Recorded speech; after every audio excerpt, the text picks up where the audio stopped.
once again. May tama yung gabi. Ngayong gabi sa tanan. Nagtuo ko nga, nag-devotional man siguro ang tanan no, karong adlaw. Yes or no? Caleb, nag-devotional ka na. Praise God. Sige. Balik lang ako ang 1 Corinthians chapter 15 verse 57. But this time, isumpay na to ang 58. Sige, unang pulong sa Ginoo. But thanks be to God, He gives us the victory through our Lord Jesus Christ. Therefore, my dear brothers, stand firm. Let nothing move you. Always give yourselves fully to the work of the Lord, because you know that your labor in the Lord is not in vain. Sing, yung nasa iyong katapan, your labor in the Lord is not in vain. So, ato ang mga pagsakripisyo, consider ba ninyo nga sacrifices ang ato ang pag-prayer and fasting?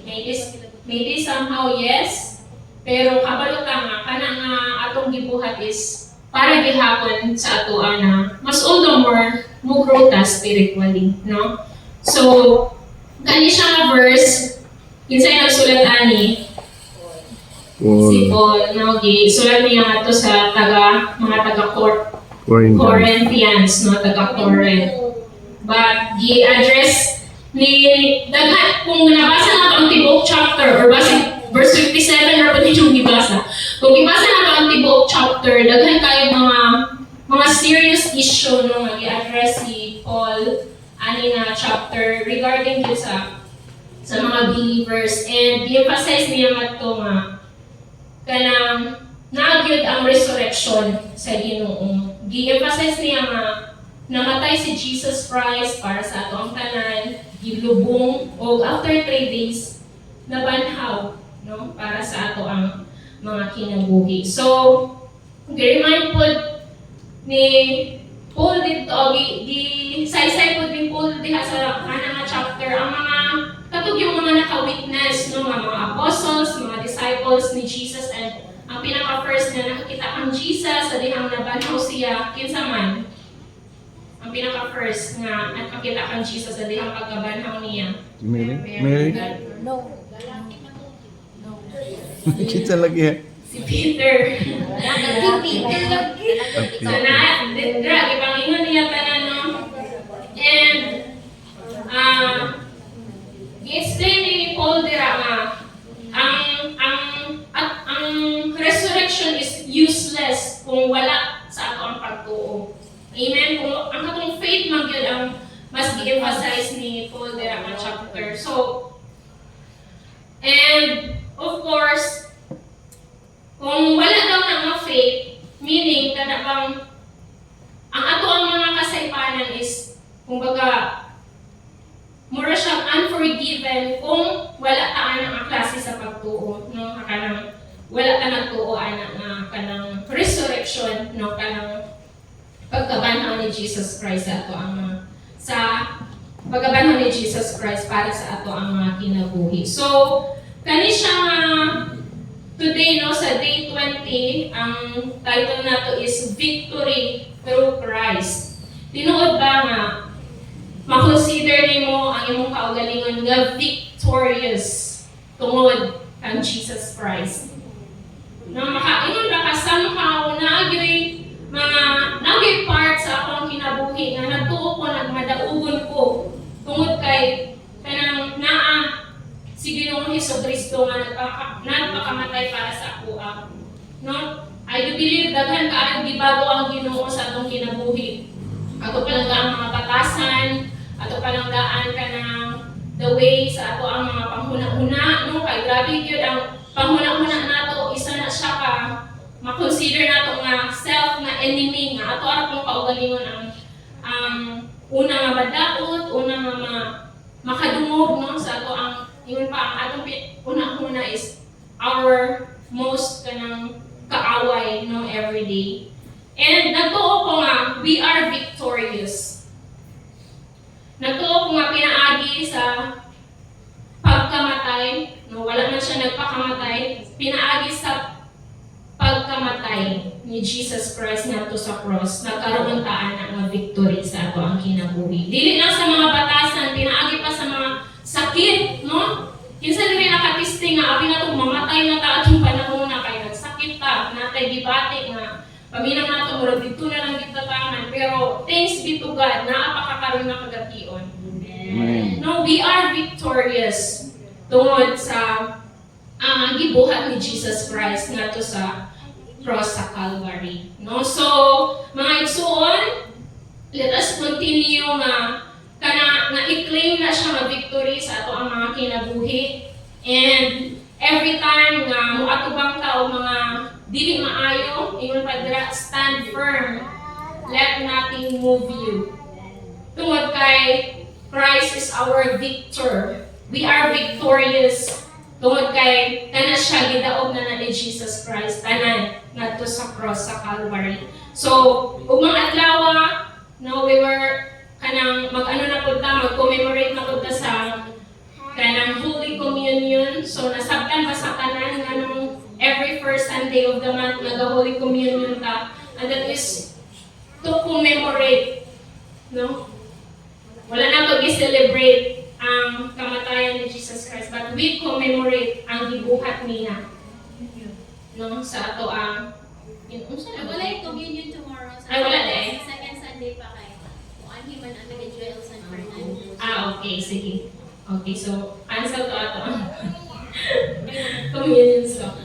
Sige, no? So, cancel lang sa. So, anyway, ang gina-commemorate nato ang gibuhat ni Jesus Christ sa atong kinabuhi. Una-una sa tanan ang pagluwas sa ato ang mga kinabuhi. Kaya kung mind you mga igsoon, kung wala ka giluwas sa Ginoo, asa ka karon, no? Praise the Lord.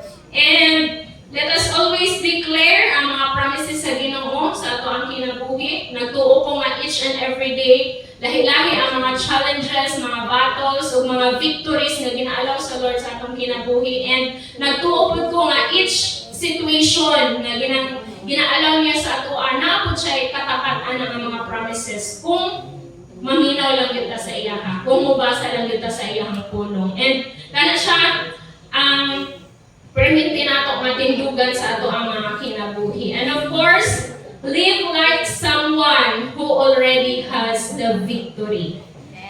Kinsa man diri kana kamusta mo kay luya lagi kay kana namin na ilhan nga kung kamusta ninyo kay sige ra ganang negative ang ito ba murag ito apil nga mamima manuyahan mga pagkag-apil. Na dili pwede nga next time pag kamustaon ka update madasi ko ang pagtubag nga na baka lang dili kita ba makatakod ang atong kaluya. Dapat kung kamustaon ka makatakod ang atong kanang kanang kadasig sa pagpangalagad sa Ginoo. Nung namin na ilhan, nga kung kamusta ka karon gang murag apil ka maginahan ka sa iyang tubag kay permit na lang peldido, no?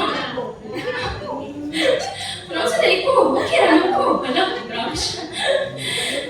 So, again, live like someone who already has the victory. Nga naman, always yun natin muna-unaan nga we are victorious because victory na daan ang gihatag ni Ginoong Hesukristo sa ato ang kinabuhi. Amen? Amen. So, question, unsa nga area sa imong kinabuhi karon nga kinahanglan nimong i-surrender sa Ginoo o saligan siya nga naghatag o kadaugan sa imuha. So, kanang question, unsa na siya nga area sa imong life na kinahanglan nimo i-surrender sa Ginoo nga kanang i-twist nimo ang imong huna-huna nga Lord, you are already won ani nga battle sa akong kinabuhi. Kana to bago ninyo na sa tamang tulong mo niya, inyong ikuan sa ka Lord no, asa pagid ka nga aspect na kanang saligan ka na ako nga victorious ka sa ako ang kinabuhi.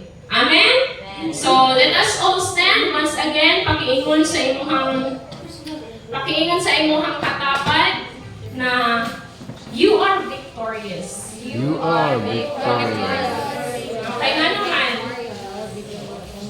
Nga naman. Makasagot mo nga ng victorious mo?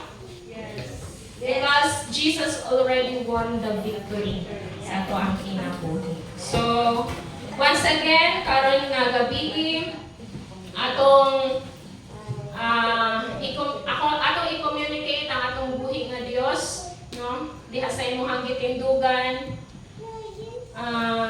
Let us commune, no? Let us commune sa ato ang buhi nga Dios karon nga kagabion. Sige, isulti sa Ginoo kung pwede nimo tutubagon kato nga pangutana unsa pagit or i-allow nimo si Lord na i-speak niya sa imong kung unsa pa nga mga butang ang kanang need nimo na i-surrender sa iyang kinabuhi. Surrender nimo sa Ginoo.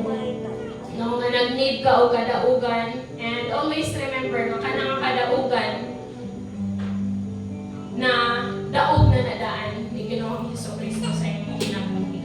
Sige, kitang tanan, let us commune to the Lord. Hallelujah, hallelujah, hallelujah, hallelujah.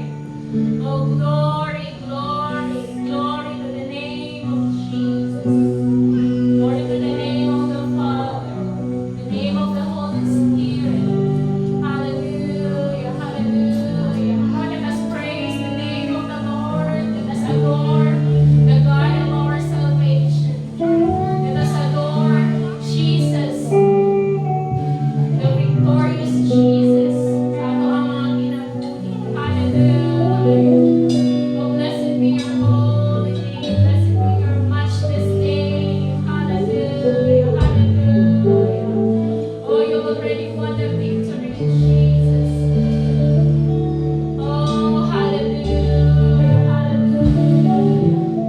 Our most precious loving Heavenly Father, we thank you. We bless you. We honor you. We magnify your holy name. Ikaw ang among ipataas karon nga kagabion. Ikaw ang among Ginoo, ang among Dios. Ikaw ang tagiya sa among mga kinabuhi. Hallelujah, hallelujah. We give you praise. Lord, kung naman kayo nakitaan ng mga bulig o mancha sa among mga kasing-kasing karon nga kagabion. As a team, Lord, in behalf of this team, O God, nangayo ko kapasayloan, Ginoo, sa among mga nasulti, gihuna-huna ang among mga nabuhat, Lord, nga wala nakahatag o kahimayaan sa imong pangalan. Forgive us, O God. Cleanse us by the blood of the Lamb. We apply the blood of Jesus sa among mga kasing-kasing, sa among tibuok kinabuhi, Lord God. Even in this team, we apply the blood of Jesus. Hallelujah, hallelujah. We claim the victory, Lord, that we are victorious, Ginoo. Gikan ani nga mga sala. We are victorious, Lord. Ani nga mga dili maayo nga binuhanan, because you are our victory. Our gracious Jesus. Holy Spirit of the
abandoned, oh God.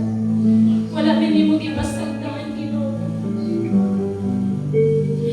And once again, Lord, we are not overcome by our fear, by our anxieties, by our discouragement, oh God. And we declare victory, Lord, sa mga atake, sa kaaway, sa among kinabuhi, Ginoo. Once again, we are victory. Lord God, we claim that victory, Lord, over sa among mga sickness and diseases, oh God. We claim that victory, Lord, over, oh God, sa mga impossibilities sa among kinabuhi. And we are victorious, Ginoo, sa mga challenges na ginaatubang sa among family, sa mga challenges na ginaatubang aning at church. And we are victorious, oh God, sa mga challenges na ginaatubang even sa among nasod, Ginoo. Nagtuumi, oh God, that in the name of Jesus, every knee shall bow and every tongue confess that you are Lord. Hallelujah, hallelujah. Oh, we pray, Lord, para sa imuhang, Lord God, pag-uban sa amuha, ug mga adlaw, Ginoo, sa among Sunday service, man kitang tanan, let us declare also the victory that comes from the Lord. As we call it Sunday worship and healing service, ug mga adlaw, sama pa sa atong nakatunan in the previous days, that signs, wonders, and miracles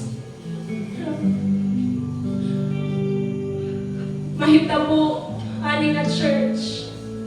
Daghan buhaton ang Ginoo ng mga milagro sa ato ang simbahan ug sa mga katawhan nga mosimba og mga adlaw. Hallelujah, hallelujah. Lord, bless our Sunday service, O my Lord, let everything be accomplished, O God, according sa iyong kabubuton, Ginoo. We pray, Lord, na ikaw yun ang maghari sa mga taliwala. Let the moving of the Holy Spirit, Lord, among yung mabati, Ginoo, in every corner of this room, O God.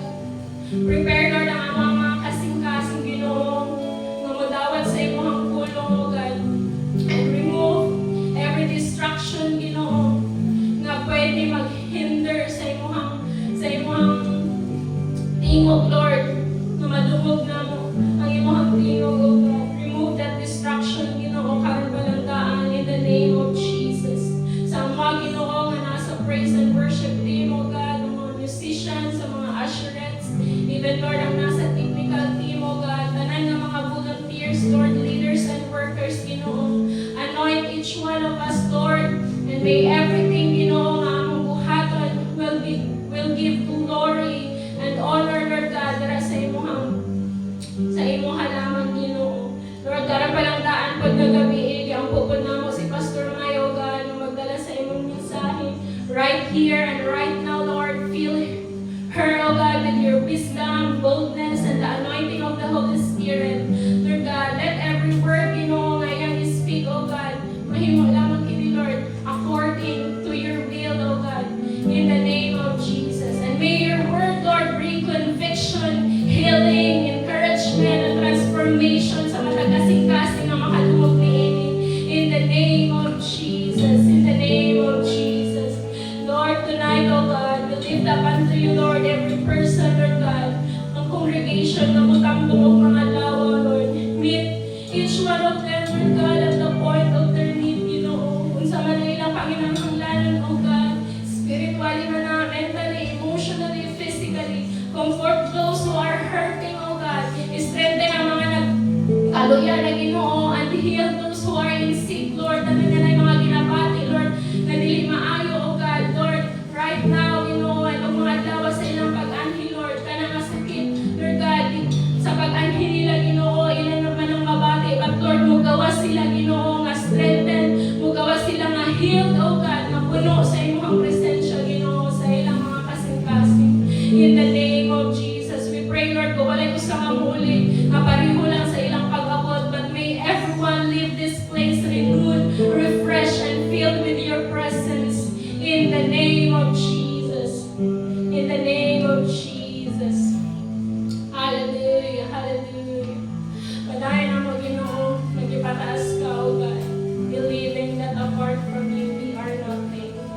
Salamat kayo Ginoo sa imong pag-uban ka namon. Sa imong pagbisita sa among mga kasing-kasing. Kapadayon na mo Ginoo, ay pataas ka.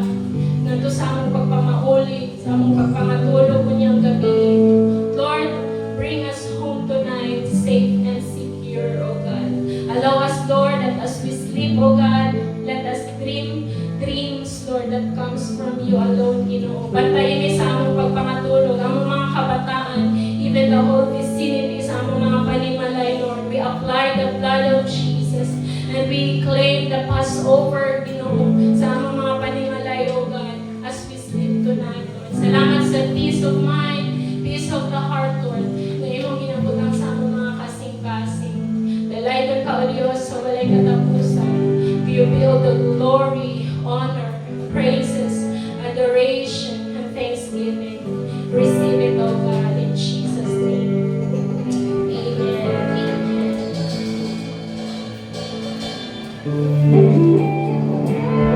Sa atong 40th anniversary, September 27, 1 p.m. sa Lingkit kay Adrio. And tanan nga mga trial movers, please, nagsusulat naman yung pangalan sa listahan. Pero mga some of the worship leaders, wala pa worship leaders and tawag ay backup singers, lalaki, babae. Not necessarily, sa choir, not necessarily ka nasa media. Pwede nasa men and women.